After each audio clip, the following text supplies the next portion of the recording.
वाले, शेख तेरे चाहने वाले,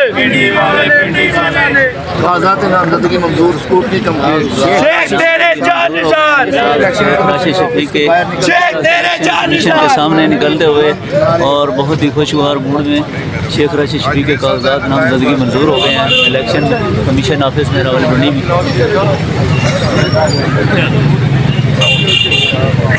मुझे यार कैमरा मैन को रास्ता देना, पीछे चले जाए।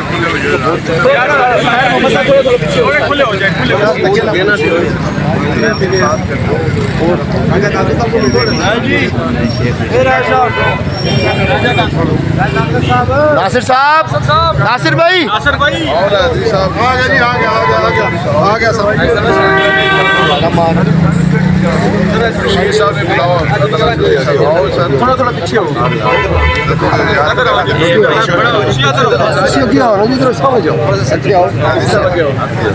खुले हो जाओ ना, खुले हो जाओ, खुले हो जाओ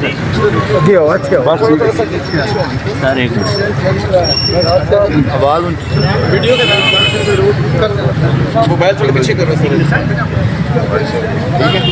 बिस्मिल्लाहिर्रहमानिर्रहीम। आज हल्का NA-60 की स्कूटनी के लिए हम यहाँ पर हाजिर हुए थे और अल्हम्दुलिल्लाह हमारे जो कागजात नामजदगी यहाँ पर आज बैठ के इंतखाबी निशान पर मंजूर हो गए हैं। और हल्का NA-60 की जो 4 साल की मेरी खिदमात है वो किसी से ढकी छुपी नहीं है। इस हल्के में स्पेशली जो शकरियाल की 10 यूनियन कौंसलें और शहर की 12 यूनियन कौंसलें प्लस कैंट की 6 यूनियन कौंसलों में जो हमने दिन रात अरबों रुपए के डेवलपमेंट के जो प्रोग्राम किए हैं वो आपके सामने हैं। और इंशाअल्लाह ताला ये ज़िमनी जो इलेक्शन जो है ये मैं समझता हूँ कि एक रेफरेंडम है और लोग जो इमरान खान का इसके साथ मोहब्बत का जो उनका इज़हार है और ये अब ये भागे ना। हमने तो पहले भी कहा था कि हल्का 62 की स्कूटनी की भी कल कागजात नामजदगी मंजूर हुए हैं, आज 60 के भी मंजूर हुए हैं। हम कौमी और सूबाई असम्बली के इलेक्शन लड़ने के लिए तैयार हैं और हाई कोर्ट ने ये फैसला कर दिया है कि 90 दिन के अंदर ये इलेक्शन करवाएं सूबे का। और इनको चाहिए ये जो कराची में जाके और लाहौर में जाके दूसरे कैंडिडेटों की मिन्नतें तरले कर रहे हैं कि आप इस इलेक्शन से विड्रॉ हो जाए। इनको इलेक्शन लड़ना चाहिए, इनको पता चल जाएगा ये कहाँ पर खड़े हैं, इनकी कितनी मकबूलियत है। और कल जो इस्लामाबाद के अंदर इनका प्रोग्राम हुआ है, इतना तो मैं बजाते खुद लाल हवेली के नीचे रोज़ प्रोग्राम कर लेता हूँ। बड़ा होता है जी। शेख राशिद शफीक जिंदाबाद, बोलो शेख राशिद शफीक जिंदाबाद, शेख रशीद जिंदाबाद, शेख रशीद जिंदाबाद। और जो इस इम्पोर्टेड हुकूमत ने इंतकामी कार्रवाइयाँ शेख रशीद अहमद साहब के ख़िलाफ़ की हैं, कल मरी की अदालत से हमें रिलीफ मिला है, शेख रशीद साहब की ज़मानत हुई है। और कल हमारा इस्लामाबाद हाई कोर्ट के अंदर शेख रशीद साहब का जो थाना पारा का केस है वो लगा हुआ है, फिक्स है, कल उसका नोटिस हो जाएगा इंशाअल्लाह ताला। वो 2 दिन की 3 दिन की जो जज साहब में मुनस्सर है जो डेट देते हैं, मुझे खुदा के यहाँ पूरा यकीन है कि अगले हफ्ते इंशाअल्लाह ताला शेख रशीद अहमद साहब किसी भी दिन उनको ज़मानत मिल सकती है, क्योंकि उन पर कोई ऐसा एलिगेशन नहीं है, करप्शन का कोई इल्ज़ाम नहीं है, मनी लॉन्ड्रिंग का कोई इल्ज़ाम नहीं है, कब्ज़े का कोई इल्ज़ाम नहीं है, ना उन्होंने कोई एफिड्रीन का कोटा लिया है। उन्होंने शहर की खुलूस नीयत के साथ खिदमत की है। लिहाजा मैं आप तमाम अपने फोकल पर्सन से कहता हूं कि मैं 3-4 दिन में इंशाअल्लाह ताला फ्री हो जाऊंगा शेख रशीद अहमद साहब के केसेस से।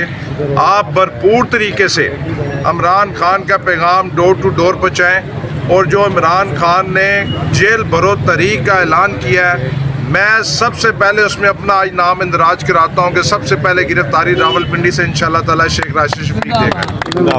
इमरान खान मेहरबानी। इंशाअल्लाह ताला जेलें कम पड़ जाएंगी, कारकुन तैयार बैठे हैं। इस मौजूदा इम्पोर्टेड हुकूमत को चाहिए कि अगर इस मुल्क में माशी और सियासी इस्तेकाम चाहते हैं तो फौरी तौर पर वो इलेक्शन अनाउंस करें। इमरान खान 3 ताई अक्सरियत से कामयाब होकर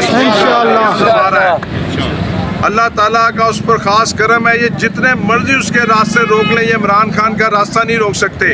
मैं हल्का NA-60 के तमाम लोगों का शुक्रिया अदा करता हूँ। 4 साल मैं आपके साथ कंधे के साथ कंधा मिलाकर खड़ा रहा। 4 साल कोई हल्का NA-60 का सिंगल शख्स भी ये नहीं कह सकता। जैसे स्कूल में बच्चा अपने सुबह 7-8 बजे उठकर जाता था, मैं शकरियाल के दफ्तर में हफ्ते में 2 दिन बैठा, लाल हवेली में रोज़ बैठा। 100/100 रिजल्ट तो कोई नहीं दे सकता, लेकिन 100 में से 98 रिजल्ट मैंने इस हल्के को दिया है। और इंशाअल्लाह ताला इमरान खान की क़यादत में शेख रशीद अहमद साहब की क़यादत में इस हल्के का इमरान खान साहब दोबारा वज़ीर आज़म मुंतखब होंगे इंशाअल्लाह। वज़ीर-ए-आज़म इमरान खान, ऊंची बोलो, वज़ीर-ए-आज़म इमरान खान, वज़ीर-ए-आज़म शेख राशिद शफीक, शेख रशीद, शेख रशीद। मैं आप तमाम लोगों का शुक्रिया अदा करता हूँ कि आप जिस तरीके के साथ हर उस जगह पर जहाँ मैंने आपको बुलाया आप आए। कल शेख रशीद अहमद साहब के इस्लामाबाद हाई कोर्ट में नोटिस है, फिक्स है, उसका नोटिस पड़ेगा। जो अगली डेट आएगी वो बाकायदा अपने वीडियो पैगाम के ज़रिए इंशाअल्लाह ताला आपको बताऊँगा। बहरहाल इस मौजूदा इम्पोर्टेड हुकूमत के लिए एक ही पैगाम है कि शेख रशीद अहमद सीसा पलाई हुई दीवार की तरह इमरान खान के साथ खड़ा है। ये रावलपिंडी शहर पूरा इमरान खान के साथ खड़ा है और इमरान खान की कॉल का हम इंतज़ार कर रहे हैं। इंशाअल्लाह ताला पूरे पंजाब पाकिस्तान में सबसे ज़्यादा और बड़ी गिरफ्तारियां जो होंगी वो रावलपिंडी से होंगी और जेल बरो तरीक में हम इमरान खान के शाना बशाना उसके हुक्म का, उसके आर्डर का इंतज़ार कर रहे हैं। जब हालांकि हमारी लिस्टें बन चुकी हैं, हम घबराने वाले नहीं हैं, लेकिन इंशाअल्लाह ताला जो टारगेट मिलेगा उससे बड़ा टारगेट जिस थाने में रखे, जिस जेल में रखे, हम इमरान खान के पीछे जाने के लिए तैयार हैं। आप हल्का N60 की कैंपेन शुरू करें, लोगों के पास जाएं, लोगों को बताएं। बताने की ज़रूरत ही नहीं है, लोगों को पता है महंगाई के हालात क्या हैं, आटे के क्या रेट है, दाल, चीनी, बिजली, गैस। यही हमारी कैंपेन है, यही हमारे लिए काफ़ी है। जब ये हमारे मुखालफिन अलबत्ता तो कैंपेन ही नहीं कर सकते, जब आएंगे तो लोग जो इनका इस्तकबाल करेंगे ये सारी ज़िंदगी याद रखेंगे। मैं आपका दिल से शुक्रिया अदा करता हूँ। इंशाअल्लाह ताला अल्लाह कदम बढ़ाओ, हम तुम्हारे साथ हैं। शेख रशीद अहमद साहब को अदलिया से रिलीफ मिलेगा और उसके बाद शेख रशीद साहब भी हल्का N62 की बाकायदा कैंपेन का आगाज़ करेंगे। आपका बहुत बहुत शुक्रिया, सबका बहुत शुक्रिया। सर एक मिनट इधर थोड़ा सा आगे आ जाए सर। शेख तेरे जाने वाले बाकी पीछे आ जाए, पीछे आ जाए, फुल जो सर पीछे आ जाए।